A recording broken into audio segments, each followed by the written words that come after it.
할렐루야. 우리 주님께서 오늘도 우리에게 은혜 베풀어 주시기를 간절히 바랍니다. 본문의 말씀을 가지고 지금이 바로 심판을 피할 때라는 제목으로 함께 말씀을 나누겠습니다.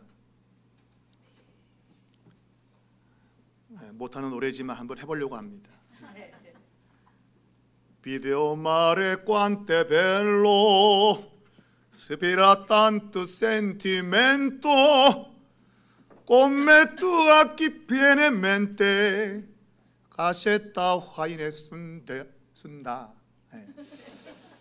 아이 참 안 되네. 이 노래는 이태리 가곡 돌아오라 소렌토로의 한 대목입니다. 저도 이 고등학교 때 불러본 것 같은데 그때 불렀던 그 한글 가사는 이런 겁니다. 아름다운 저 바다와 그리운 그 빛난 햇빛, 내 마음속에 잠시라도 떠날 때가 없도다. 이것은 떠나간 님을 그리워하며 돌아오기를 바라는 연인의 그 감정을 노래한 가곡입니다. 그 가사에 보게 되면 이런 가사가 있어요. 그런데 너는 나는 떠나 안녕이라 말하지. 나의 마음에서 이 사랑의 땅에서 멀어져 다시 돌아오지 않을 마음이니 하지만 날 떠나지 말아줘. 내게 이런 고통을 주지 말아줘. 소렌토로 돌아와줘. 날 살게 해줘. 이런 가사가 뒤에 나옵니다. 그러니까 사랑하는 사람이 떠났는데 그가 돌아오기를 간절히 바라는 그런 마음을 표현하고 있습니다. 이 노래는 단순히 그 연인이 그립고 돌아오라고 하는 간절한 마음을 표현하고 있는데, 우리가 읽은 오늘 이 예레미야 8장에 나오는 이 내용은 단순히 떠나간 그 이스라엘 백성들이 돌아오기를 바라는 하나님의 마음 넘어서 그들이 떠난 그 걸음이 파멸로 가는 걸음이기 때문에 돌아오라고 외치는 겁니다. 돌아오라 소렌토는 떠나간 사람 때문에 마음이 괴로운 그 연인의 그 감정을 노래하고 있지만, 오늘 예레미야서에 나오는 이 내용들은 떠나간 그님이 파멸로 치닫고 있는, 저렇게 가다가는 망할 텐데 망하지 않기를 바라는 간절한 마음이 담겨 있는 거죠. 내가 아프니까 떠나지 마, 이게 아니라 너 그렇게 가다가는 죽어, 파멸해, 그러니 돌아와, 그 얘기죠. 그러니까 내가 마음이 아프니까 이거 마음을 좀 달래줘, 이게 아니라 너 그러다 망해, 돌아와, 살려면 돌아와, 그런 의미를 담고 있다는 거예요. 약간 차이가 나지요. 똑같이 돌아오라는 그러한 호소이지만 그 의미가 차이가 있는 겁니다. 오늘 본문은 말한 대로 하나님을 떠나서 안일하게 살다가 파멸로 돌진하고 있는 이스라엘 백성들을 향한 하나님의 마음, 또한 선지자의 마음을 이야기하고 있습니다. 여러분, 정상적인 사람들은 실수나 실패를 통해서 무언가를 배웁니다. 그런데 이 유대 사람들은 그 마음이 딱딱해가지고 자기 멋대로 살기 때문에 어떠한 일을 경험해도 거기에서 유익을 얻지 못하고 있다고 하는 거예요. 자, 그들이 그렇게 되어진 상황을 오늘 본문이 이야기를 하고 있는데, 그들은 지속적으로 위선을 드러내었습니다. 그러한 위선이 나오는 이유는 잘못된 가치관 때문입니다. 어떤 생각을 가지고 사느냐는 것이 내 삶의 방향을 바르게 정한다, 그런 얘기예요. 그들은 잘못된 가치관을 가지고 신앙을 가졌습니다. 그런데 그 길이 잘못된 길로 가고 있는 겁니다. 그래서 하나님이 돌아오라고 선지자를 통해서 외치고 있는 것이죠. 그런데 그들은 돌아오려고 하지 않습니다. 달리 말하면 회개하지 않는다, 그 얘기입니다. 마음이 굳을 대로 굳어서 그들은 회개하지 않습니다. 성경의 가장 핵심적인 주제가 있다면 그것은 회개하는 것입니다. 회개는 생명을 얻는 지름길이고 또한 유일한 길인 것이죠. 그런데 이스라엘 백성들은 회개하지 않고 있습니다. 그들은 그들이 가지고 있는 종교, 여호와 신을 섬기는 그 종교가 우월하다고 생각했습니다. 하나님을 섬기는 이것만 있으면 우리는 안전하다라고 하는 그런 생각을 가지고 있었어요. 그와 동시에 그들은 마음에 탐욕과 욕망이 가득했다고 오늘 성경이 이야기하고 있고, 그들은 매를 맞아도 이건 괜찮아 라면서 그 피상적인 반응을 보였다고 말하고 있고, 더 나아가서 그들은 부끄러워할 줄 모르는 아주 얼굴이 뻔뻔한 그러한 백성들로 오늘 성경이 이야기를 하고 있습니다. 하나님이 이스라엘 백성들이 잘못된 길로 가기 때문에 돌아오라고 말하고 있습니다. 그런데 그들은 돌아오지 않습니다.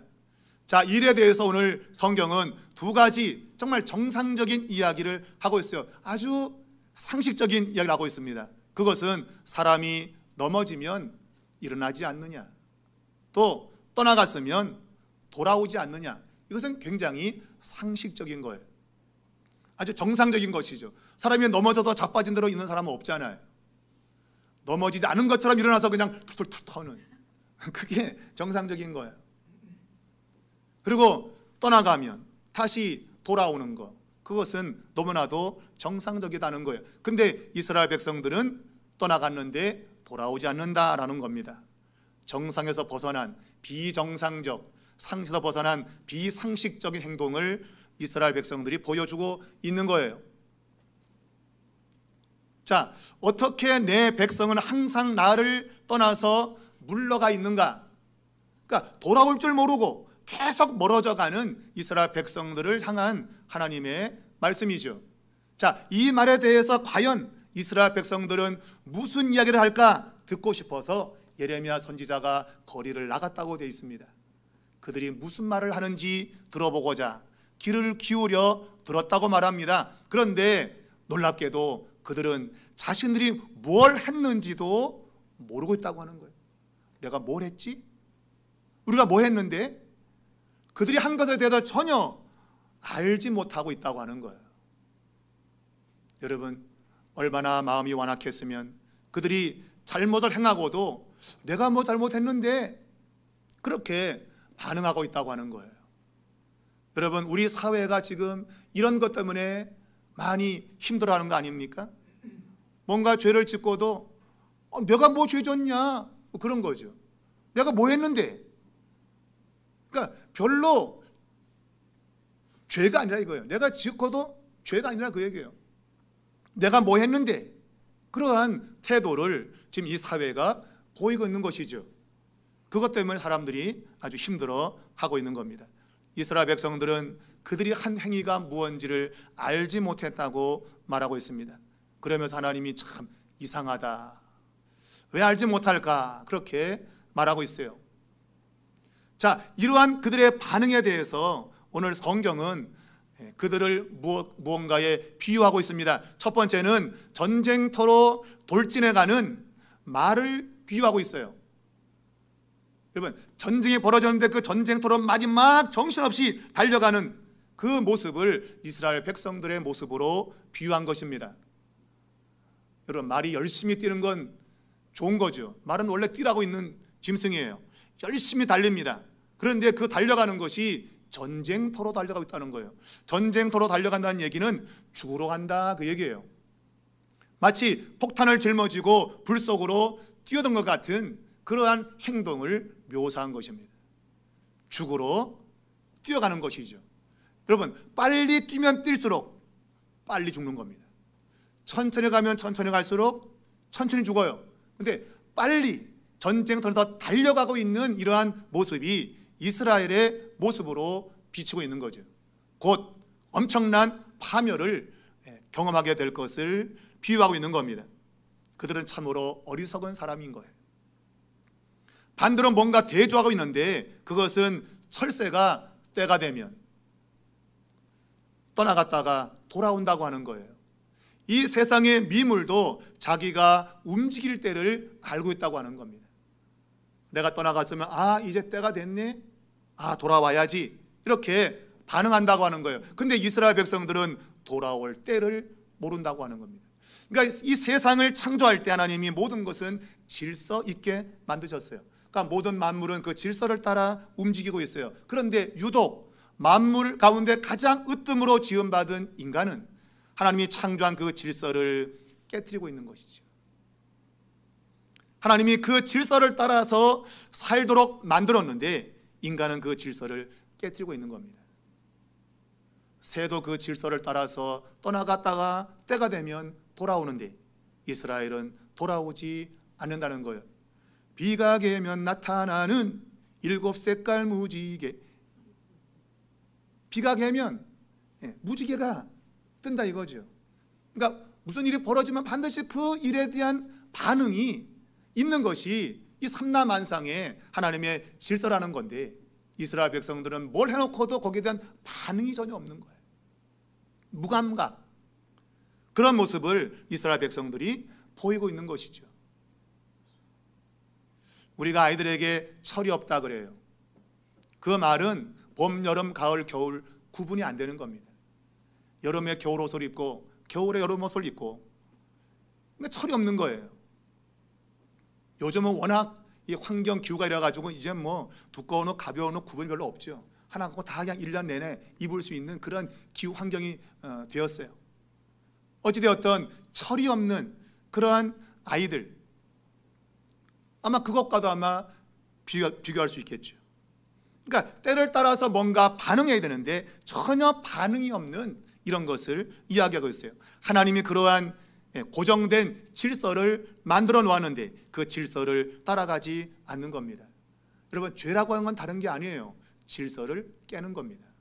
무질서한 것이 죄입니다. 태초에 인간은 하나님의 창조물 가운데 제 으뜸가는 피조물로 창조되었어요. 분명히 인간은 피조물입니다. 근데 그 피조물의 경계를 망가뜨린 것이죠. 그것이 바로 동산 중앙에 있는 열매를 따먹는 행위예요. 단순히 그것이 맛있고 좋아서 따먹은 게 아니에요. 그 행동은 하나님의 질서를 깨는 겁니다. 왜 우리가 하나님의 지배를 받아야 되는가? 그 지배를 거부한 거예요. 그러니까 질서를 깨뜨린 겁니다. 그것이 지금 이 세상에 벌어지고 있는 모든 현상들인 거예요. 모든 것이 질서가 깨지는 방향으로 가고 있는 것이죠. 우리도 크고 작은 그러한 질서를 깨고 살 때가 있습니다. 교통신호 무시하는 것 다 질서를 깨는 것입니다. 제한 속도 무시하는 것 다 질서를 깨는 겁니다. 저도 마음이 찔립니다. 무시할 때가 한두 번이 아니었어요. 질서를 깬다고 하는 것은 다 죄라고 하는 범주에 들어가고 있는 거예요. 근데 그것이 적발되지 않은 것뿐이에요.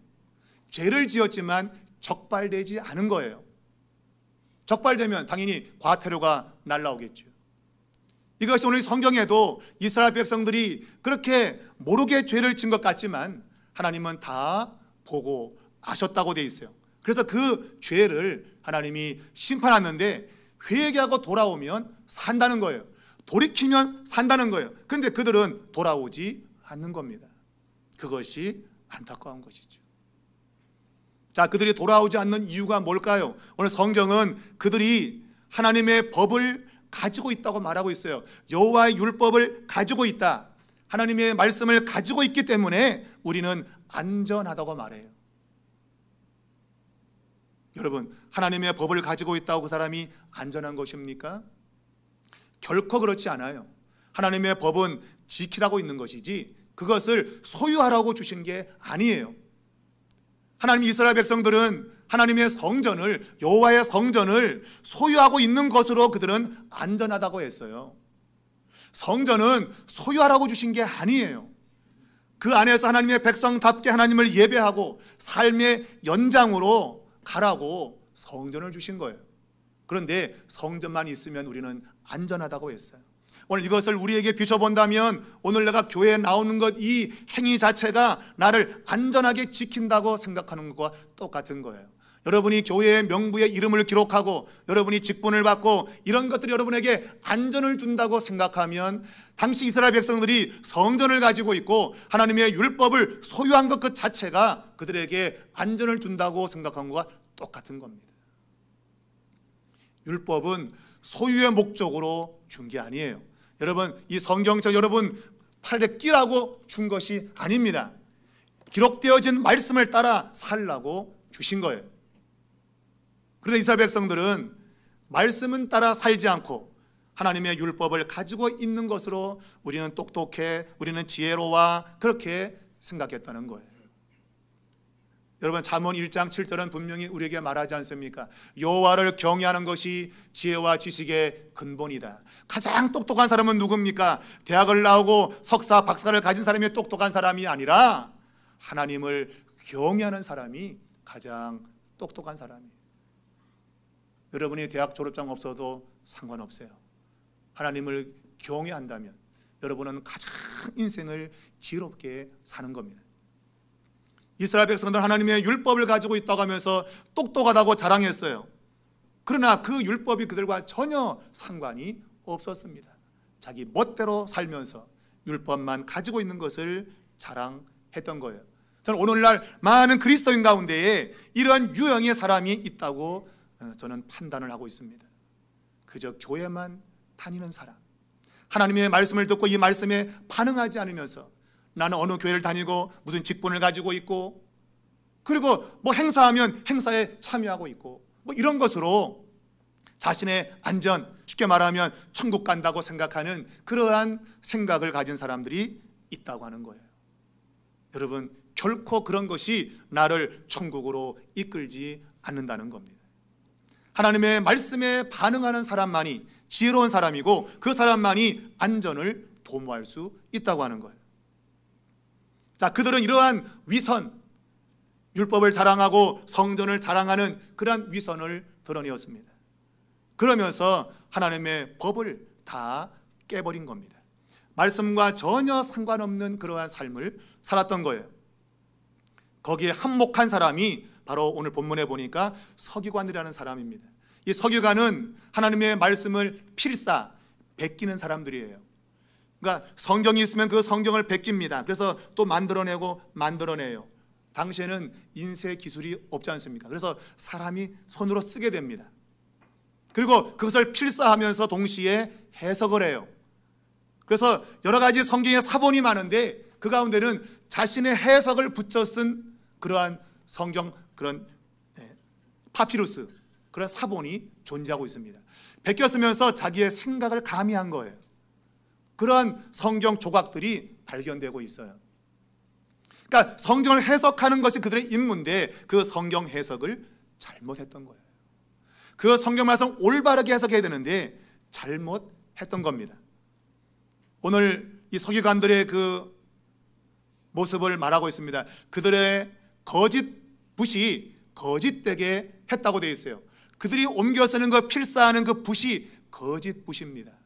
여기서 거짓이라고 하는 이 단어는 당시에 거짓 우상을 상징하고 있습니다. 바로 이것은 그들이 섬기는 바알신, 아스다롯, 하늘의 별, 해, 달 이런 걸 섬기면서 물질적인 축복을 갈망했던 그런 것과 연결이 되는 거예요. 서기관들은 하나님 말씀을 베껴 쓰면서 당시에 우상들의 가치관을 그 글에다가 심은 겁니다. 아, 이 말씀은 이런 말씀이구나 하면서 당시에 우상을 섬기는 방식을 갖다 집어넣은 것이죠. 한마디로 말하면 물질적인 축복의 말로 해석을 한 거예요. 모든 걸 다 하나님이 복을 준다, 잘 된다 이런 말씀으로 해석을 해서 백성들을 가르쳤던 겁니다.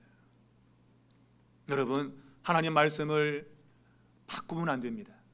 말씀을 말씀되게 전하는 것이 그들의 임무였습니다. 사람에게 듣기 좋으라고 자신들의 생각을 가미해서 쓰는 것이 아니에요.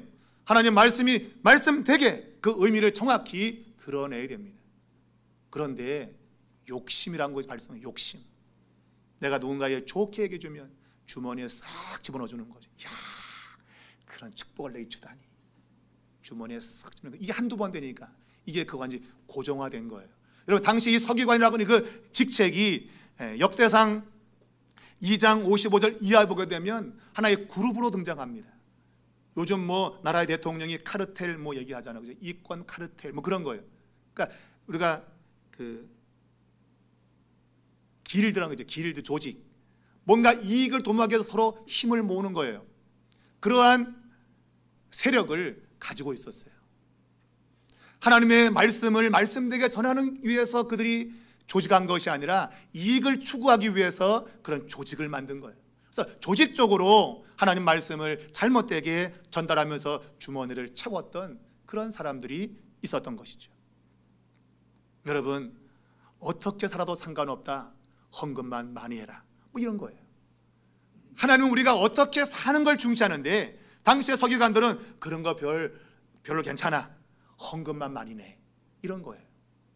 여러분, 오늘날도 이러한 잘못된 물질 간에 붙잡힌 교회가 없겠습니까? 헌금 많이 들어오면 입이 찢어지고 헌금이 안 들어오면 울상이 되고 그런 거죠. 그런 것에 반응하는 거예요. 진정한 반응은 오늘 그의 백성들이 하나님 말씀을 듣기를 원하는가, 그 말씀을 추구하는가, 이런 것 때문에 마음에 요동이 돼야 되는데 그런 건 전혀 상관이 없어요. 헌금이 얼만큼 들어왔나, 재정 보고 이런 것에 더 민감한 거예요. 물론 돈이 없으면 교회 운영도 어려운 건 사실입니다. 그러나 그것은 중요한 문제가 아니에요.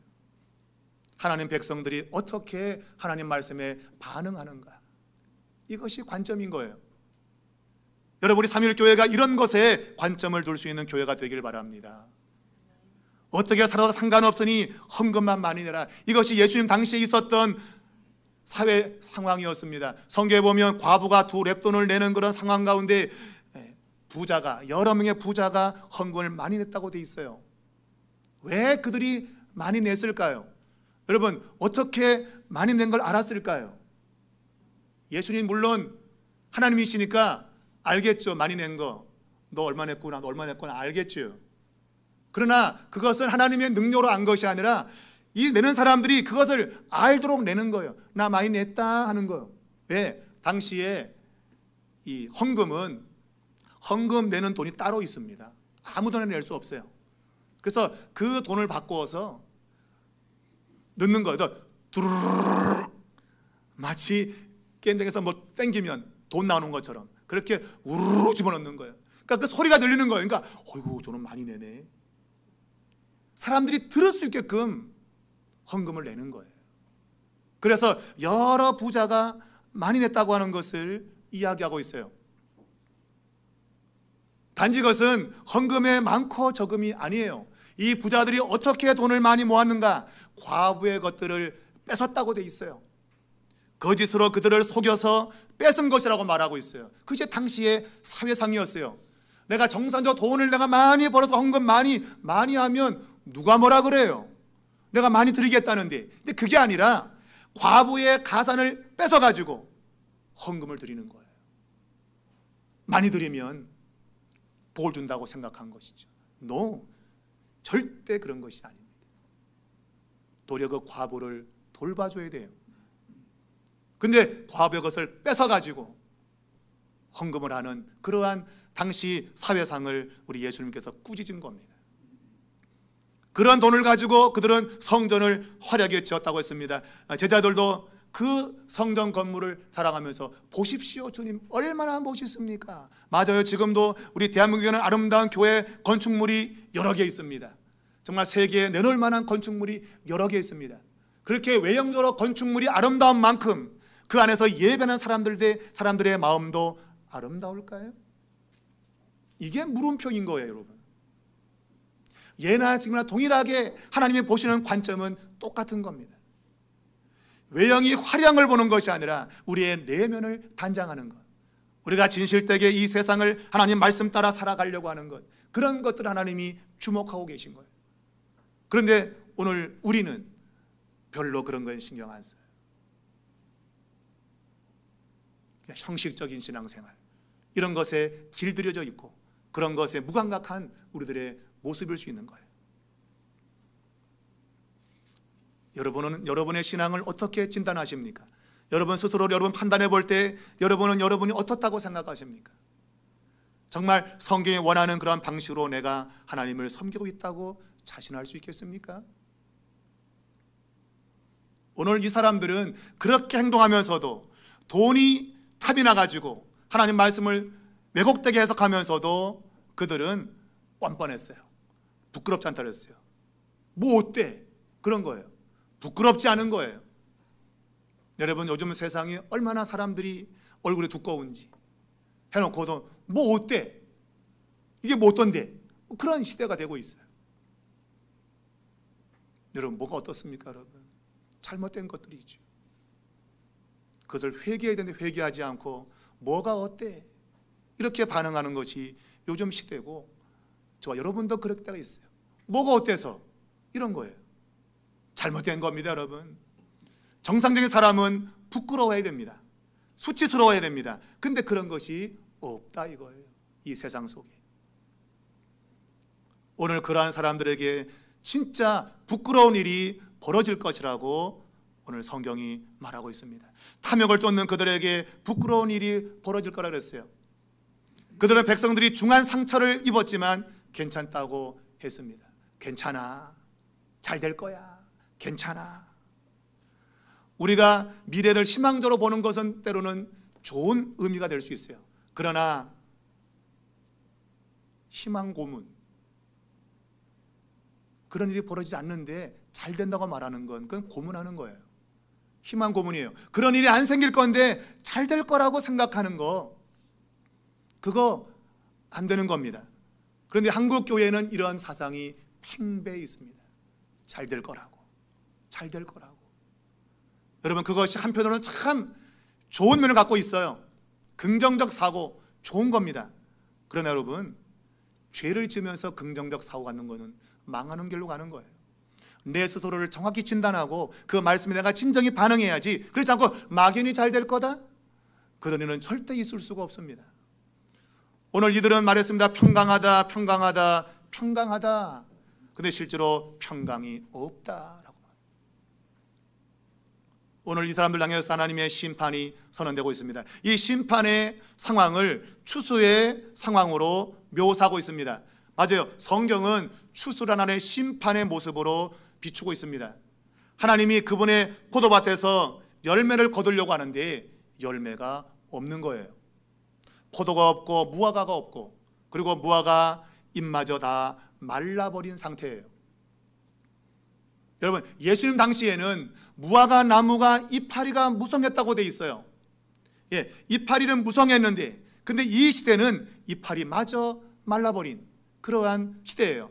얼마나 완악했는지, 예, 이파리 마저도 말라버렸어요. 그러니 거둘 것이 하나도 없는 거예요.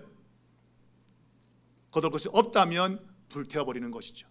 이것이 누가복음 13장 6절 이하에 나오는 3년 동안 그 무화과 나무가 열매 맺지 못하자 주인이 잘라버려라. 저거 땅만 낭비하고 있다, 잘라버리라. 근데 포도원지기가 말합니다. 1년만 참아주십시오. 내가 두릅하고 내가 거름도 줘가지고 열매를 맺게 하겠습니다. 그러나 그때도 열매가 없다면 찍어버리십시오. 하나님이 지금 이스라엘 백성에게 뭔가 열매를 기대했는데 열매가 하나도 없는 거예요. 그래서 불태워버리라. 이게 바로 추수의 모습인 겁니다. 불태워버리라. 아무것도 거둘 수 없으니 불태워버려라. 쓸모가 없는 것이죠. 여러분, 하나님이 우리에게 열매를 요구하는데 열매가 없는 거예요. 그래서 불태운다 말하고 있어요. 그래서 포도가 없고 무화과 나무 열매가 없고 잎사귀가 없다고 하는 것은 단순히 물질적인 것을 말할 수 있어요. 살아가는 데 필요한 것들을 얻을 수 없는 그런 상황이었어요. 그러나 더 중요한 의미는, 열매라고 하는 개념은 바로 후대를 가리키고 있어요. 여러분, 나무가 열매를 맺는 것은 생명력을 가지고 있다고 하는 거예요. 열매는 바로 생명력을 상징하는 거예요. 그것은 바로 어떠한 상황에서도 열매만 있다면 그 나무는 살아있는 거예요. 이 말은 우리가 믿음의 사람들이 끊어지는 상황을 이야기하는 거예요. 후대를 이어갈 믿음의 사람들이 없어져 가는 거예요. 그것이 하나의 심판의 모습인 것입니다. 여러분, 이 대한민국은 아이들이 점점점 교회를 떠나고 있습니다. 숫자가 점점점 줄고 있습니다. 사람들은 위기라 그래요. 위기가 아니에요. 이미 심판이 시작된 건지 모르겠어요. 아이들이 사라져간다는 얘기는 심판이 시작된지 모르겠어요. 성경에 말한 대로 도끼가 나무 뿌리 위에 놓인 거예요. 후대가 끊어지면 교회는 끝입니다. 여러분, 아무리 지금 휘황찬란한 교회 건물이 있고 사람이 많이 모여 있어도 아이들이 없으면 교회는 끝입니다. 오늘 이러한 위기를 우리는 맞고 있는데, 오늘 우리는 이 포도원지기처럼 참아주십시오, 내가 1년만 두릅하고 내가 걸음을 주어서 열매를 맺게 하겠습니다, 이러한 반응이 우리 안에 없다 이거예요. 아이고 지금 시대가 다 그래, 다 그래. 누가 요새 교회 오냐, 애들이 더 재밌는 게 많은데 어떡하라고. 그러면 그냥 오지 말라고 내버려 둬요? 아니에요 여러분. 그래도 1년만 참아주십시오, 내가 부지런히 애써서 후대를 내가 이어가겠습니다. 그러한 각오와 결단이 우리 안에 있어야 되는 거예요. 여러분, 여름 상교학교가 어제부터 시작돼서 오늘까지, 그리고 다음 주일까지 이어지게 됩니다. 여러분, 그 가운데 아이들이 정말 예수 그리스도를 만나야 됩니다. 이것이 여름성의 목적입니다. 그들에게 재미를 주는 게 아니에요. 그들이 예수 그리스도를 만나야 되는 거예요. 그들이 죄악을 깨닫고 야, 이 죄 가운데 살면 안 되겠구나 결단을 하고 예수님을 구주로 영접을 하는 거예요. 그리고 말씀에 반응하는 아이들로 자라가도록 해야 됩니다. 이게 아니면 여러분, 교회는 희망이 없습니다. 우리가 걸 희망은 걔네들입니다. 우리 삼일교회가 우리 아이들에게 희망을 걸어야 됩니다. 여러분과 저는 희망이 별로 없어요. 미안하지만은 우리 아이들이 희망입니다. 이 아이들이 바르게만 신앙 가지면 이 아이들로 인해서 우리 교회는 세워질 겁니다. 다시금 과거의 영광을 찾을 수 있다는 거예요. 여러분, 정신을 바짝 차릴 수 있길 바랍니다. 자, 오늘 예레미야가 이스라엘 백성들이 반응하는 모습을 다시금 우리에게 소개하고 있습니다. 그렇게 지금 포도원이 다 말라버리고 지금 불태워진다고 하는 그러한 상황 가운데서 14절을 보니까 우리가 어찌 가만히 앉았으랴, 모일지어다 견고한 성읍으로 들어가서 거기에서 멸망하자 그랬어요. 그러면서 우리가 여호와께 범죄하였으므로 우리 하나님 여호와께서 우리를 멸하시며 우리에게 독한 물을 마시게 하셨다 그랬어요. 이스라엘 백성들의 반응이에요. 포도원을 불태운다고 말했더니 이들이 야, 가만히 앉아서 불태우면 되겠냐, 뭐라도 해야지, 그러면서 견고한 성읍으로 들어가자고 말하고 있습니다. 실제로 그들은 그 성읍에 들어가기 싫습니다.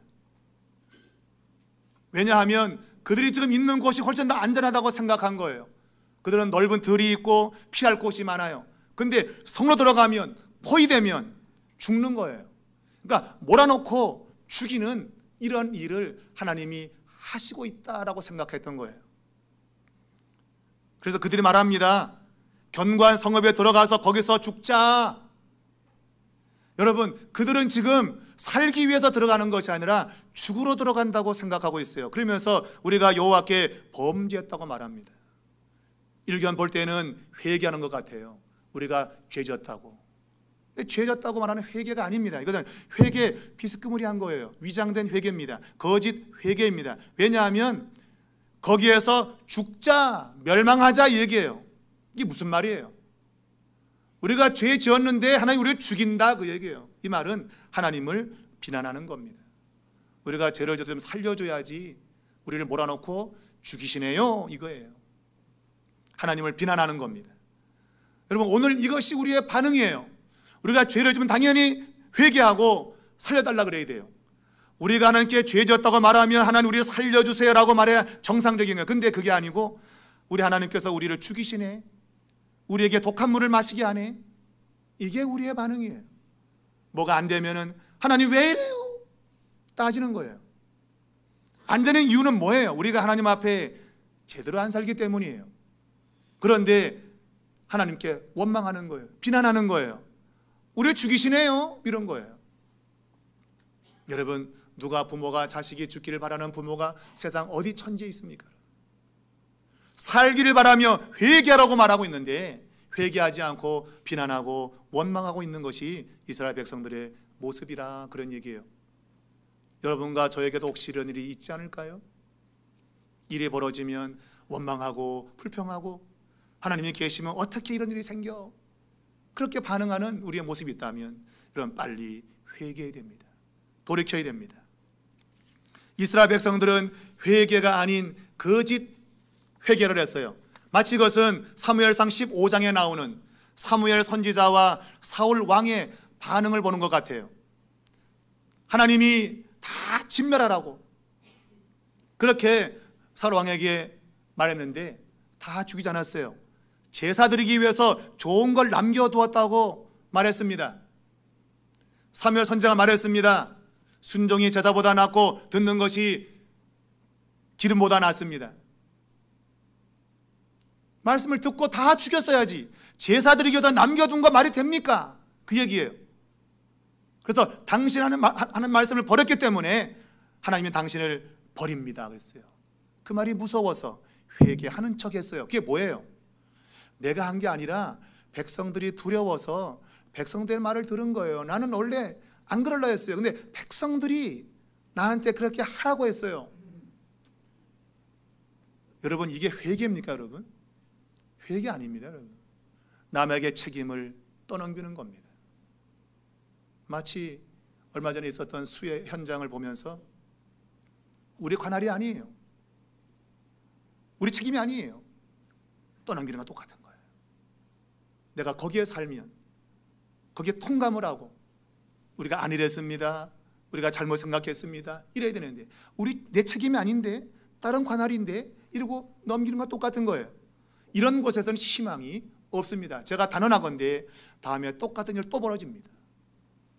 우리가 정신을 바짝 차리지 않고 진정 회개하지 않으면 똑같은 일은 계속 벌어지게 돼 있어요. 오늘 사울 왕은 자신의 책임이라고 말하지 않았어요. 백성들 때문에 그랬다 그랬어요. 오늘도 우리는 이렇게 반응해요.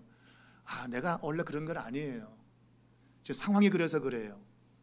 누구 때문에 그런 거예요. 이렇게 반응하지 나의 죄 때문입니다. 그렇게 반응 안 합니다. 요즘 사람들 절대로 자기 잘못을 인정 안 합니다. 그만큼 여러분 악한 시대가 되고 있는 거예요. 그들이 말합니다. 하나님이 우리에게 독한 물을 마시게 했다고. 우리를 죽이려고 독한 물을 마시게 했대요. 독한 물은 그냥 있는 말이 아니라 구약에 보면 아내가 만약에 바람을 피우거나 간음을 하면 증거가 없잖아요. 교묘하게 하니까 증거가 없어요. 의심은 가는데. 그래서 그것을 확인하기 위해서 자기 부인을 데리고 제사장 앞에 가는 거예요. 그래서 제사장이 하나님의 규례대로 만들어 놓은 물이 있어요. 그 물을 마시게 해요. 만일 간음을 했으면 속이 썩어요. 죽어요. 근데 안 했으면 멀쩡한 거죠. 그런 의미에서의 독한 물을 마시게 하는 거예요. 너가 정당하다면 아무 문제가 안 돼. 다가오는 이런 거 문제가 안 돼. 그런데 만일 너에게 죄가 있다면 넌 망할 거야. 그런 얘기입니다 여러분. 오늘 내게 일어나는 일들 하나의 시험 보는 거죠. 때로 내가 물질, 건강이 사라지게 될 때 내게 숨겨진 죄악이 있지 않은가 하나님이 테스트하는 거죠. 그런 일일 때 아이고 내 팔자는 왜 이래요, 하나님 왜 이래요 이렇게 하고 원망하면 썩어집니다 여러분. 그러나 하나님 내가 죄를 지었습니다.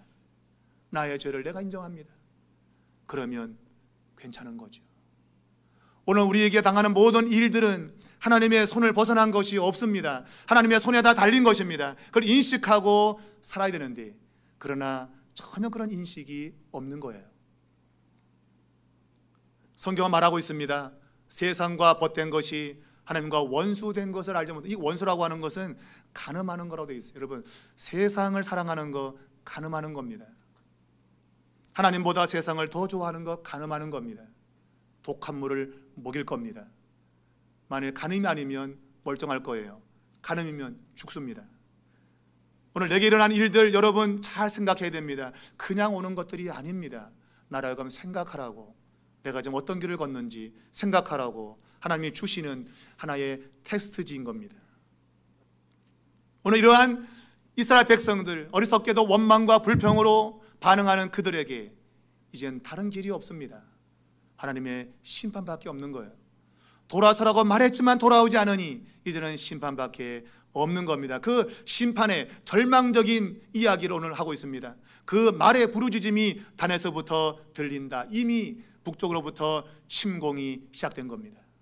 이방 세력이 북쪽을부터 침공했습니다. 그 소리가 지금 들려오는 거예요. 남쪽으로, 운명을 기다리고 있는 예루살렘으로 지금 그 소리가 들려오고 있는 겁니다. 그러나 이 말을 하고 있는 이유는 여전히 기회가 있다고 하는 거예요. 그 소리가 북에서 들리고 있으니 지금 남쪽은 회개하라. 그러면 산다는 거예요. 이게 여러분 성경의 핵심입니다. 내가 지금 당장 회개하면 살아요. 지금 회개하면 살아요. 그러나 회개하지 않으면 죽어요. 그게 성경의 이야기예요, 여러분. 하나님 우리에게 기회를 주는 거예요. 북쪽에서 지금 들리고 있지? 곧 남으로 올 거야. 어떻게 할래? 뭘 어떻게 해요? 회개해야죠. 그럼 사는 거예요. 안타깝게도 그들은 회개하지 않았어요. 망하는 걸 볼 수밖에 없는 겁니다. 오늘 그 망하는 모습을 이렇게 말하고 있어요. 내가 뱀과 독사를 너희에게 보낼 것이다. 뱀과 독사를 보낸다고 돼 있어요. 여러분 이것은 민수기 21장에 나오는 이스라엘 백성들이 가나안 땅을 가는 그 여정이 힘들고 고달팠어요. 그래서 불평했다고 돼 있어요. 왜 이렇게 가는 길이 힘들어? 불평했대요. 하나님이 그들에게 불뱀을 보냈다. 불뱀을. 그 뱀에게 물려서 사람들이 죽어가고 있습니다. 그럴 때 모세가 하나님께 호소했습니다. 살려달라고. 그때 놋뱀을 장대 끝에 달라. 바라보는 자들마다 살 것이다. 맞아요. 놋뱀을 쳐다본 사람들마다 살았다고 돼 있어요. 아무리 불뱀에 물려도 괜찮아요. 놋뱀만 바라보면 사는 거예요. 그 놋뱀이 바로 해독제예요. 바로 그것은 회개를 가리키고 있는 거예요. 회개하면 사는 거예요. 그러나 회개하지 않고 고집을 피우고 안 바라보면 죽는 거죠. 여러분, 예수 그리스도는 회개입니다. 우리가 그분을 바라보면 삽니다. 그러나 그분을 떠나서 내 힘으로 살려고 하면 여러분은 망할 겁니다. 제가 여러분 협박하는 거 아닙니다. 저는 우리 모두가 살기를 바라는 것입니다. 지금이라도 회개하면 우리는 살 수 있습니다. 성경에 보면 하나님께는 하루가 천년 같고 천년이 하루 같다는 표현이 있습니다. 하나님이 인내를 말할 때 사용되고 있어요. 하나님은 모든 사람이 구원을 받기를 원한다. 하나님이 지금도 기다리고 있다면서 하루가 천년 같다고 했어요. 그만큼 하나님이 참으신다는 거예요. 천년까지 내가 참을 거야. 이것은 한도 끝도 없는 인내인 것이죠. 여러분, 그 기간 동안 회개하면 살아요. 그러나 회개하지 않으면 천년이 하루 같은 거예요. 아이고 천년 기네. 무슨 말씀? 회개 안 하면 오늘 죽어요. 오늘 죽어요. 이게 성경이 우리에게 말하는 바예요. 회개하면 산다. 여러분, 지금이 심판을 피할 때입니다. 저는 지금 이 교회는 생사의 기로에 놓여 있습니다. 교회가 망할 것이냐 아니면 일어설 것이냐 기로에 놓여 있습니다. 살기 위해서는 다른 방법 없습니다. 회개하셔야 됩니다. 이미 우리의 마음이 하나님께 떠나 있는, 세상이 좋아서 세상으로 가는 것에 빠르고 내 육체의 정욕을 위해서 사는 것이 빠른 이러한 우리의 모습을 회개하지 않으면 교회는 더 이상 희망이 없습니다. 여러분, 오늘 이 말씀 가운데 우리 자신을 비춰보시고 하나님께로 돌아섭시다. 돌아오라 소렌토로. 여기 아름다운 장관 있으니까 돌아오라 그게 아니고 너 그렇게 가다가는 망해. 그러니 돌아와. 이 음성을 들으시고 하나님께로 발걸음을 향하는 우리 모두가 되기를 주의 이름으로 축원합니다.